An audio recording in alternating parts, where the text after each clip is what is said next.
கட்சி நிதின்ற பேர்ல அடிச்ச கொள்ளைய ஒண்ணு ஒன்னா கவர்மெண்டோட கஜானாக்குள்ளேயே கொண்டு சேர்த்துக்கிட்டே இருக்கிறாங்க. இப்பவும் சொல்றேன், மக்கள் பணத்துல இருந்து ஒரு பைசா கூட தொடமாட்டோம், தொடவும் விடமாட்டோம், தொட்டா விடமாட்டோம், இதுக்கு முன்னாடி தொட்டவங்களையும் விடமாட்டோம்.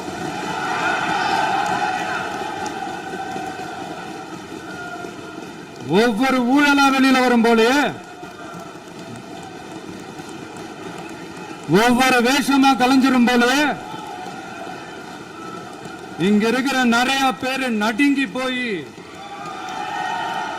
இதுல நம்ம மேல அவதூறு வேற.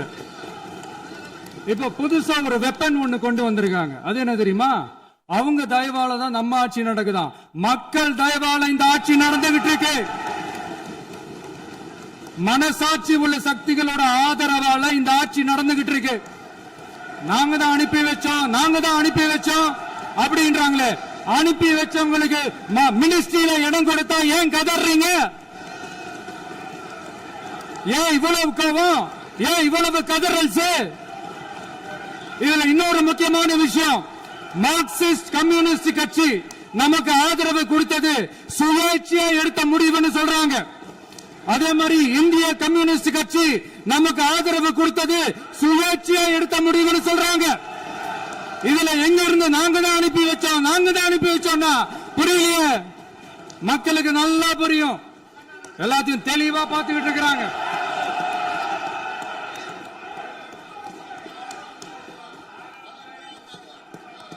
முதலமைச்சர் கண்டினியூ பண்ணலாம். மாண்பு முதலமைச்சர்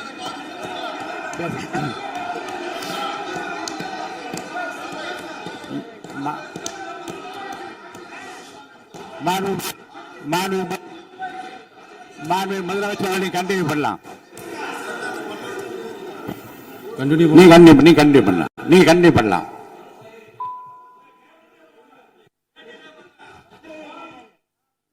இந்த சமூக நீதி அரசு, சமூக நீதி அரசுன்னு சொல்றவங்களை பார்த்து கேட்கிறேன், நம்ம பட்டியலின சகோதரர்களுக்கு எத்தனை அமைச்சர் பதவி கொடுத்தீங்கன்னு கொஞ்சம் சொல்ல முடியுமா?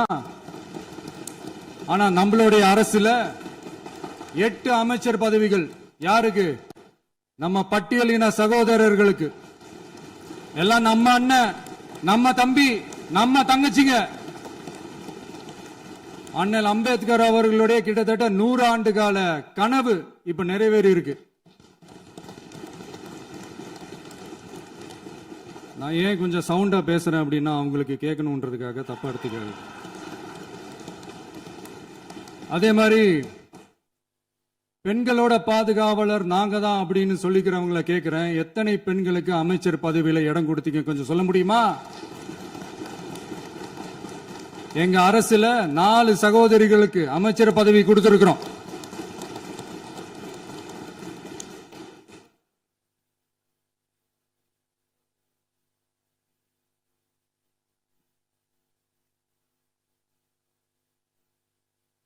அதனால மக்களால் நிராகரிக்கப்பட்டு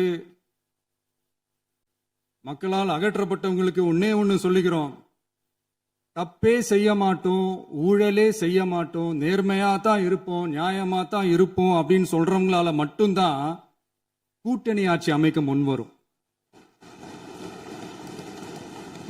ஆட்சியிலையும் பங்கு, அதிகாரத்திலையும் பங்கு கொடுக்க முன்வரும்.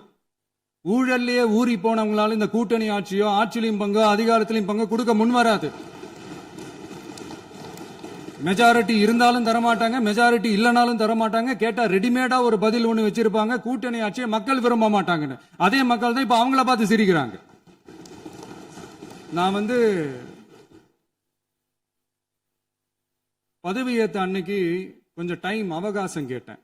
எதுக்கு கேட்டேன்? நிதி நிலைமைலாம் கொஞ்சம் மோசமா இருக்குது, அதெல்லாம் கொஞ்சம் சரி செஞ்சுக்கிட்டே படிப்படியா கொஞ்சம் கொஞ்சமா நான் கொடுத்த வாக்குறுதிகள்லாம் செயல்படுத்துவேன், அதுக்காக கொஞ்சம் டைம் அவகாசம் கேட்டேன். நான் ஏதோ வேற எதுக்காகவோ வேற யாருக்காகவோ ஏதோ அவகாசம் கேட்ட மாதிரி. அடுத்து இங்க சபையில இல்லாதவங்களை பத்தி பேச வேண்டாம்னு நினைக்கிறேன்.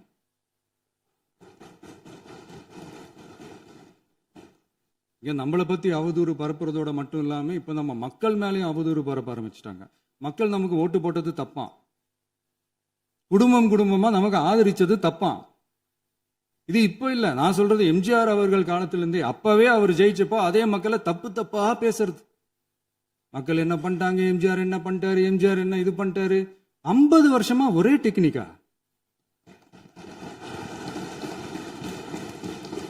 டெக்னாலஜி எல்லாம் மாறி வேற எங்கேயோ போயிட்டு இருக்கு பஸ். இதுல கொஞ்சம் டெக்னிக்காச்சும் கொஞ்சம் மாத்தினா கொஞ்சம் நல்லா இருக்கும். அதனால மக்களுக்கு யூஸ்ஃபுல்லா இருக்கிற மாதிரி இந்த ஆக்கப்பூர்வமான கருத்துக்களோ ஆக்கப்பூர்வமான யோசனைகளோ இருந்தா சொல்லுங்க.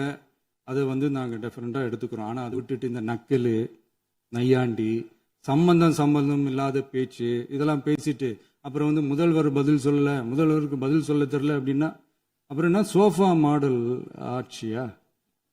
அது என்னன்னு புரியறதுக்கு எனக்கு ரொம்ப நாள் ஆச்சு. இந்த sofa set, table chair, teapoy, furniture பிசினஸ்லாம் வேற எங்க வெளியில போய் பண்ண சொல்லுங்க.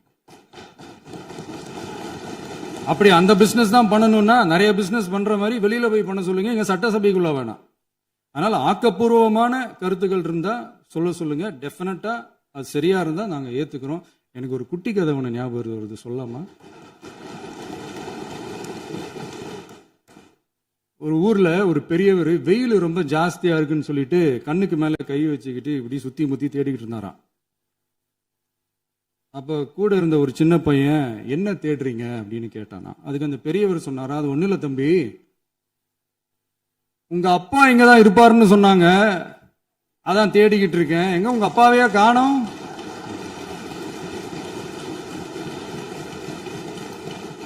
இல்ல அந்த எங்களுக்கும் நக்கலா நையாண்டியா சம்பந்தம் இல்லாத குட்டி கதை இதெல்லாம் எங்களுக்கும் பேச தெரியும்.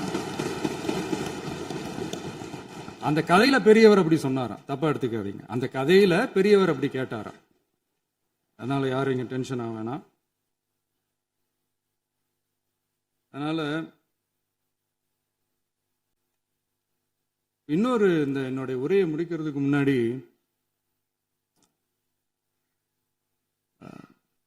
போயிட்டாங்க, பேசலாமா? நிறைய உங்க கருத்துக்களை நீங்க முழுமையாக மன நிறைவோடு பேசலாம். டிவியில் பார்க்கலாம்.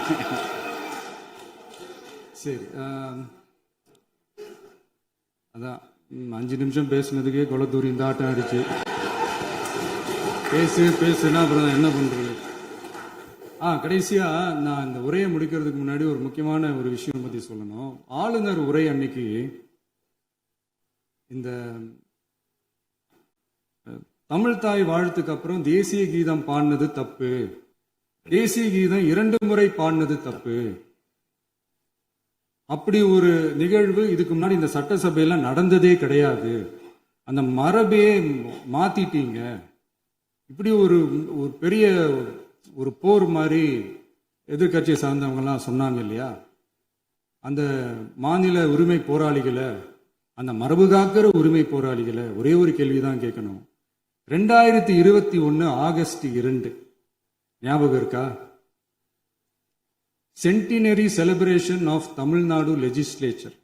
அந்த ஃபங்க்ஷன்ல நம்ம முன்னாள் முதலமைச்சர் கருணாநிதி அவர்களோட கலைஞர் அவர்களுடைய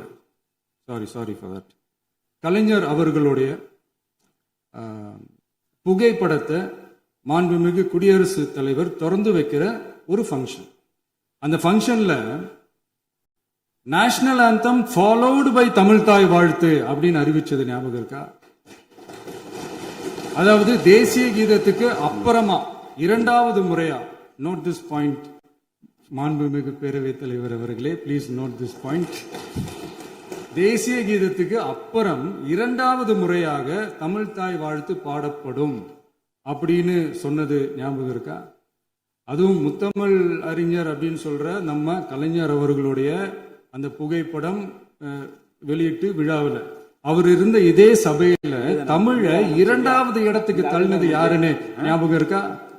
அது மட்டும் இல்ல, அந்த தேசிய கீதத்தை நாட்டுப்பண் நேஷனல் ஆந்தம்னு சொல்லி அதே ஃபங்க்ஷன்ல கடைசியா ஃபங்க்ஷன் முடியும் போது செகண்ட் டைம் தேசிய கீதம் பாடினதும் ஞாபகம் இருக்கா? இதே அவையில் தான், அது அவை குறிப்பிலும் இருக்கிறது, இதே அவையில் தான் நடைபெற்றது.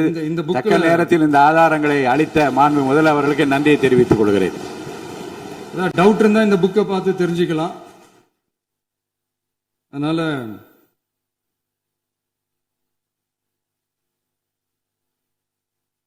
இதெல்லாம் கேட்டா என்ன சொல்லுவாங்கன்னா, அது ஜனாதிபதி கலந்துகிட்ட ஃபங்க்ஷன், அதெல்லாம் அப்படிதான், அதெல்லாம் கண்டுக்க கூடாது அப்படின்னு சொல்லுவாங்க.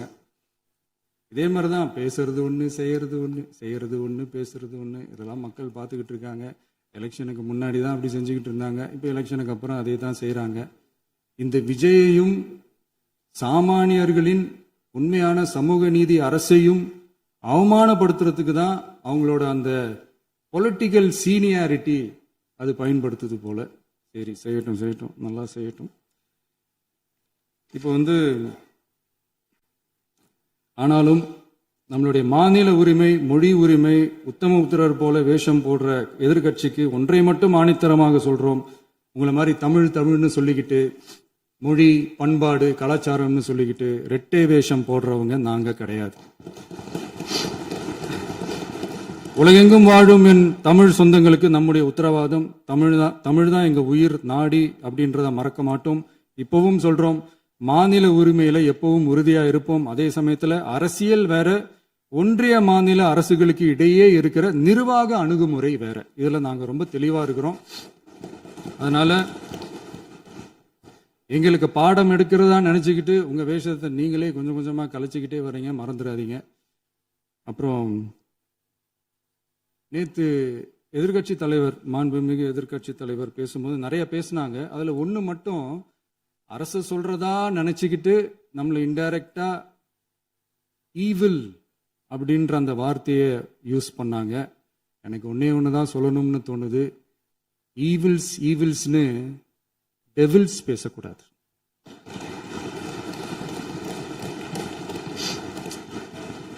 அவங்க இருந்திருந்தா ஒரு ஆக்ஷன் பண்ணணும்னு எனக்கு தோணுச்சு. எல்லாரும் போயிட்டாங்க. பர்மிஷன் பண்ணலாமா? இப்பவும் பண்ணலாம், ஒன்றும் தப்பு இல்லை.